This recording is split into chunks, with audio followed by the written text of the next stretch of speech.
বন্ধুরা আজকে আমি বানাবো হচ্ছে মটর পনির।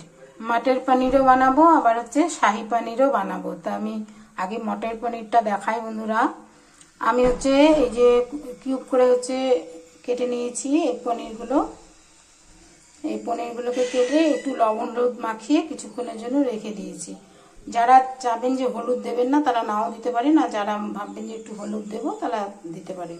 হলুদ ছাড়াও এটা করা যেতে পারে। এটাকে এখন এই যে কড়াইয়ে তেল দিয়েছি, এই তেলের মধ্যে হালকা ফ্রাই করে নেব।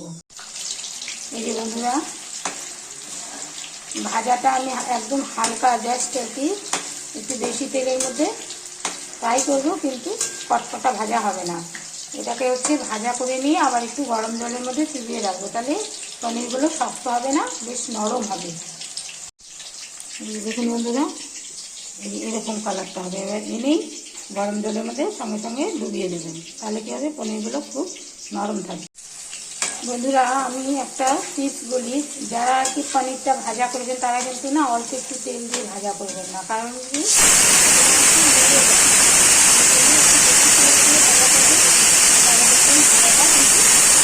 সুন্দর হবে, লেগে যাবে না কড়াইয়ের সাথে। এই ভাজাটা হয়ে গেল। এখন হচ্ছে গ্যাসটা অফ করে দিয়ে আমি হচ্ছে পনিরগুলো তুলে নেব। এই বন্ধুরা আমি যে ভিজিয়ে রেখেছি গরম জলে, দেখুন কত নরম, একদম স্পঞ্জি। আপনারা এই টিপসটা ফলো করে দিন।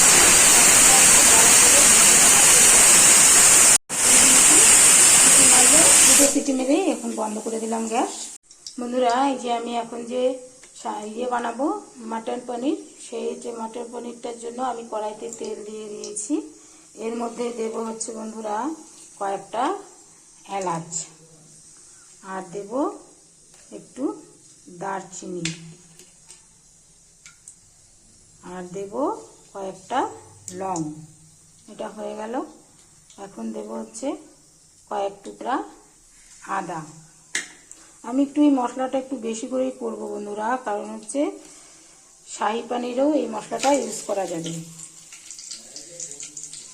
এই আদা দিয়ে দিলাম, কিছু টমেটো দিয়ে দিলাম,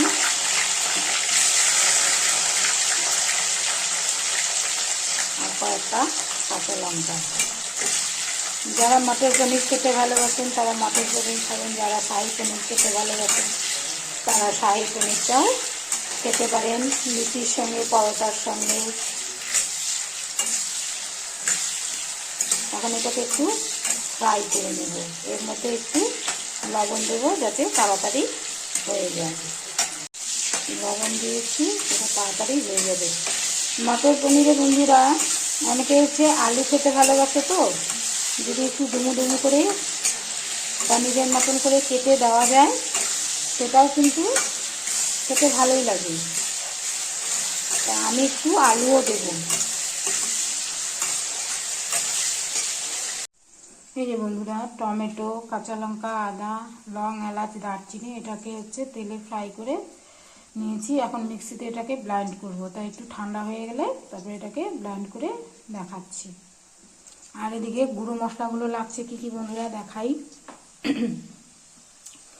এখানে হচ্ছে গোটা জিরে, এখানে শুকনো লঙ্কা, এখানে তেজপাতা, এখানে হচ্ছে লাল লঙ্কার গুঁড়ো, এটা হলো ধনের গুঁড়ো, এটা কাশ্মীরি লঙ্কার গুঁড়ো, এটা হচ্ছে গরম মশলার গুঁড়ো, এটা গোলমরিচের গুঁড়ো, এটা একটু হলুদ, আর এটা হলো জিরার গুঁড়ো। এই গুঁড়ো মশলাগুলো হচ্ছে মটর পনিরে লাগবে।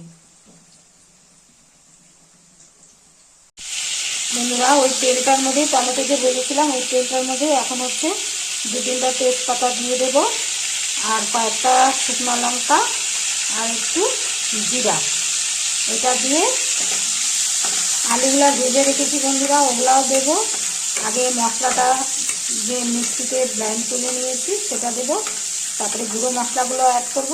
মশলাটাকে ভালো করে কষিয়ে তারপরে আলুগুলো দেব, দিয়ে একটু জল দেব। এই গুঁড়ো মশলাটা হচ্ছে বাটিতে ভিজিয়ে রেখেছি, এটা কিছুটা দেব।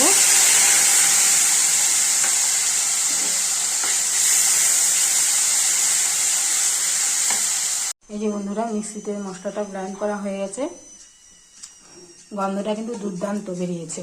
আর লং এলাচ দারচিনি তো এর মধ্যে আমি কিছুটা দেবো, আর কিছুটা হচ্ছে শাহী পনিরের জন্য রেখে দেবো। আলুগুলো দিয়ে দিয়েছি মশলাটার মধ্যে, দিয়ে আবার একটু কষাবো। এই যে বন্ধুরা, আলু দিয়ে মশলা দিয়ে এটা কষানো হয়ে গেছে, তেলটাও ছেড়ে দিয়েছে। এখন হচ্ছে সামান্য পরিমাণ জল দেবো, দিয়ে পনিরটা দিয়ে দেবো। আর লবণটা দেখবেন যদি বেশিও না হয় কমও না হয়। আর যারা মিষ্টি খান তারা তো অবশ্যই মিষ্টিও একটু দেবেন। শাহী পনির হোক, মটর পনির হোক, মটরটাও আমি অ্যাড করব।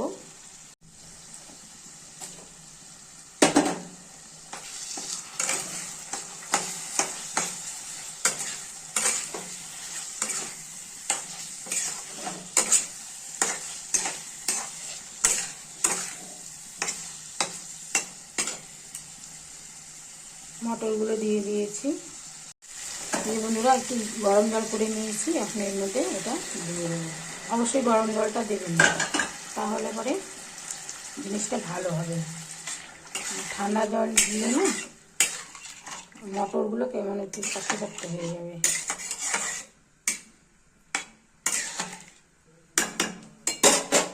ঝোলটা ফুটে এসছে বন্ধুরা, এখন হচ্ছে পনিরগুলো দিয়ে দেবো।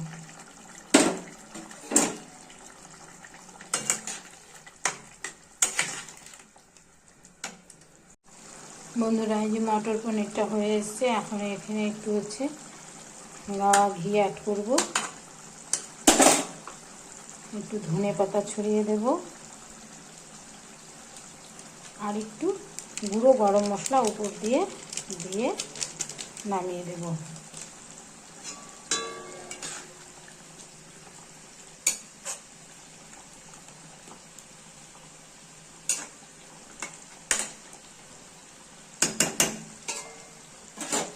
নামিয়ে রাখলেও হবে, বা কড়াইয়ের মধ্যে ঢেকে রেখে দিলেও হবে। এই যে বন্ধুরা, মটর পনিরটা আমার হয়ে গেছে। এটা এখন ভাতের সঙ্গেও খেতে পারে, ফ্রাইড রাইসের সঙ্গেও খেতে পারে। আর যেহেতু এটা গরম গরম, সেহেতু এটা হচ্ছে আর একটু পরে বসে যাবে, এটা হলো আরও গাঢ় হয়ে যাবে। এটা এখন একটুখানি হালকা আছে, পাতলা, কিন্তু একটু ঢেকে রেখে দিলে এটা আরও গাঢ় হয়ে যাবে।